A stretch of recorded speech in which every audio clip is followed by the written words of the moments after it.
10 News is working for you to find out why 2 Roanoke City Council members are the subject of a complaint to state police. Our very own Arisha Jones got her hands on several emails between city leaders that one man calls evidence of corruption. Arisha joins us now with their reaction. Arisha? Well, Martin Jeffrey ran for mayor in 2016. He said the conversation in these emails and other actions from council members John Garland and Michelle Dykstra concerns him. He filed a complaint for various reasons to find out exactly what's going on. Jeffrey says he's not getting the answers he wants from city leaders.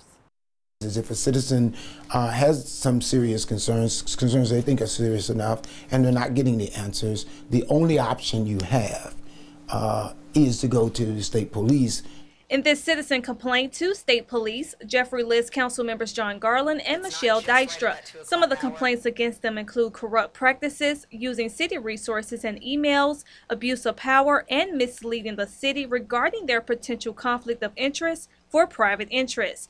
Martin obtained emails showing John Garland asking about permits for the Hope Center located on 11th Street Northwest. It clearly shows that he initiated actions against a local nonprofit that involved questioning whether or not they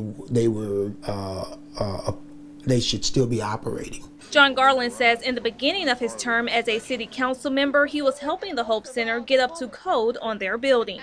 They were upset that I was involved in discussions about code enforcement to get them to have the licenses and the permits that they needed to do what they were doing in the building. And I guess that was construed as a threat because I'd bought a building across the street. When asked about the complaint against him, Garland says he's open to clear the air. And I'd be perfectly willing to sit down and talk about any of the accusations in there and explain them. And Martin says there are some concerns about the recent purchase of the old Villa Heights mansion.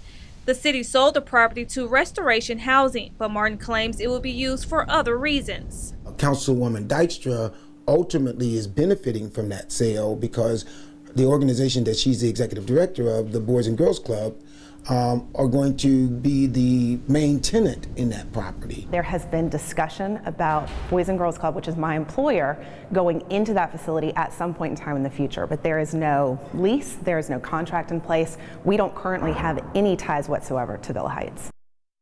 Both Garland and Dykstra says they have not received any information from state police about the complaint. I contacted state police and they told me they have the complaint and they could send it to the Attorney General's office very soon. In the studio, Arisha Jones, 10 News, working for you.